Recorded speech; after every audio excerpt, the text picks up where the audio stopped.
ইচ্ছে আছে আমার গান গাওয়ার, যদি সুযোগ হয়ে ওঠে। চ্যানেল 9-এর একটি সাক্ষাৎকারে টিভি স্ক্রিনে বুবলির গান অপুর সামনে চালিয়ে দেওয়া হয় এবং সেটি বসে বসে শুনছিলেন অপু বিশ্বাস।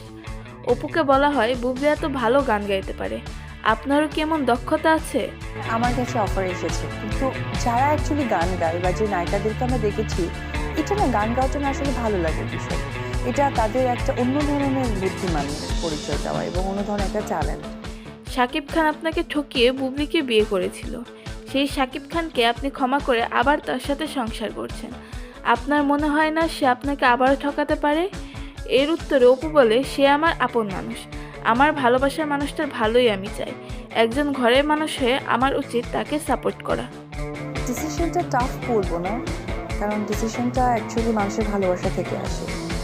আমি যে মানুষটাকে ভালোবাসি সেই মানুষের ভালোটাই আমার কাছে সবচেয়ে ইম্পর্ট্যান্ট। সো ওইখানে আমার কী নেওয়া উচিত কী নেওয়া উচিত না, ওটা থেকে ইম্পর্ট্যান্ট তার ভালোটা কি।